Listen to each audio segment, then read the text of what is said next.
Recently, I wondered why a carefully built character, one I can draw, sculpt, or model, feels more like me than an actual photo of my face. And I'm not sure if that's freeing or kind of sad, maybe both, maybe neither, I don't know. Before I had a digital self-expression lived in my traditional drawings. I think I've always been fascinated by alter egos, or maybe more accurately, self-inserts. There was something about putting a version of myself in a made-up world that let me explore things I didn't have language for in real life. But it wasn't until recently that I started making a version of myself that felt more true than the real one. Crely, this persona you see now, is the one I've allowed myself to pour the deepest parts of me into. So then what does it even mean to be authentic? Authenticity is often defined as not false, not an imitation, being true to your own personality, spirit, or character. If I had to put it in my own words, it's when I harmonize with the things inside me, when I can accept who I am, even knowing I might be judged, disliked, or misunderstood. It's when I'm not hiding. And so that original question, can an Artsona feel more real than a selfie, keeps echoing in my head because my gut answer is yes. In a lot of ways, this persona does feel more real than the face I wear to engage with the outside world. I think if my real life friends ever called me chronically online, I'd have no counter argument. Unfortunately, when I'm online, I view the world through this character usually. Her profiles have become my vessel, my ship, the way I sail from site to site. Oh, the drama. In a very real way, she's become my mirrored self. It feels too reductive to say she's just a Vtuber or just a pretty mask. I designed this 3D face. I curated every vertex within my capabilities as an artist. I painted her with specifically chosen textured pixels. She's not just a character, she's an anchor I built from scratch. And I've noticed this with others too. People who make Artsonas or self-insert OCs, they pour their beliefs, their cravings, their private worlds into these masks. It reminds me of artists like Bowie, Gaga. They built whole identities just to say what couldn't be said plainly. I didn't like this one It's very about well. the challenge. I'm feeling lazy. Okay. I want to just watch you do a backflip in the Badlands South. Well, will it count for you? I don't know. We're going to find we'll out. Find out, aren't we? Because if you do it, then and if I need to do it, then you can teach me with your wisdom. Yeah. We might need a monster truck. You think we do? Even Dolly Parton's teased hair and rhinestones are a persona, but one that lets her be more herself somehow. It's funny, right? In real life, wearing a mask often means you're hiding, but online, sometimes that mask is what lets you show your realest self. Is this angle okay? Corrects my head like the fucking Exorcist. Okay. I just laughed and a piece of my hair got in my mouth. That's why I coughed. Sometimes the alt is the truest expression of you. I think there was something sacred about making a mask that finally let me breathe. The paradox.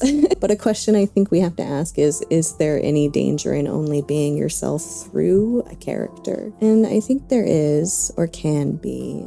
I think it can be damaging if the only place you allow yourself to show up is through something that doesn't truly exist in the real world. I know I'm healthiest when the person I'm becoming offline is in conversation with the avatar I move through online. It might sound odd, but sometimes I genuinely ask myself, what would Crely do? Especially when I'm tempted to hide or mask in real life. It doesn't always work.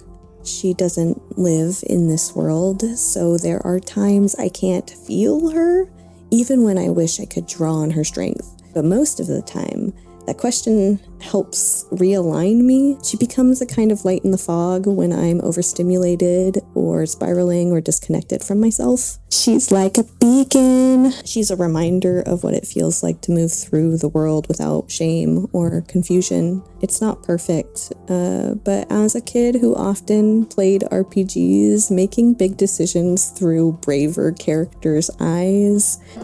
Hello. Welcome to the Aperture Science Computer Aided Enrichment Center. It's helped a lot to have my own created hero, a template of a persona I respect, a symbol I can adore looking at that I can now picture clearly in my head during tough moments. I think the first time I really felt the divide between how I look and how I feel was several years ago.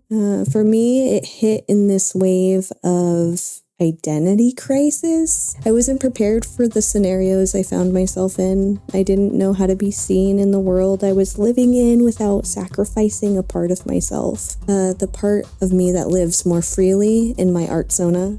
That's the unchained part. The version of me that doesn't overthink, well, as much.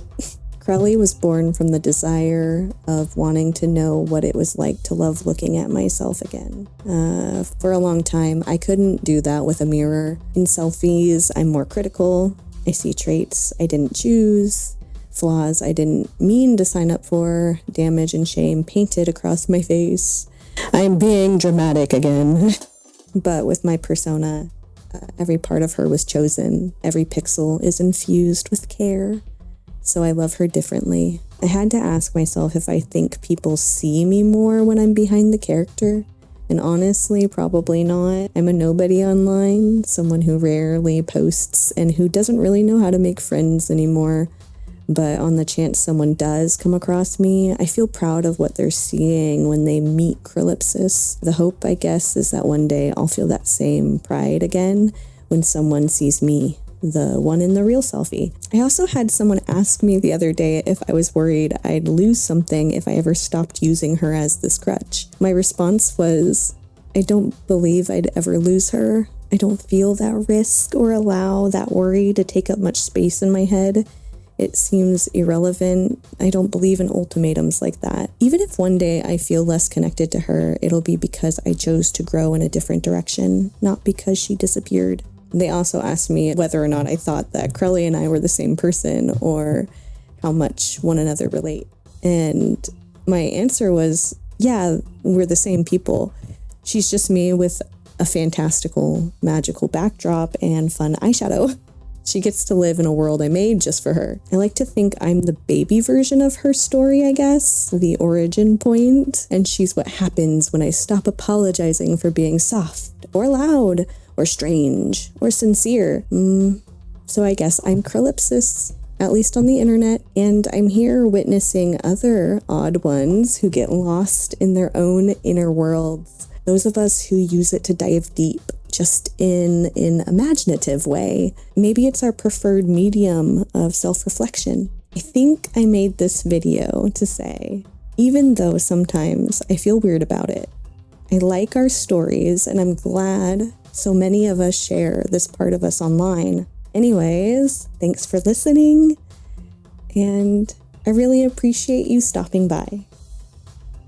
Another test to go. I love this shit. I love you, man, and the loves you, and the guy behind the bar loves you, and the carrot loves you, and ain't no two ways about it, don't forget it. I dig this! I dig you!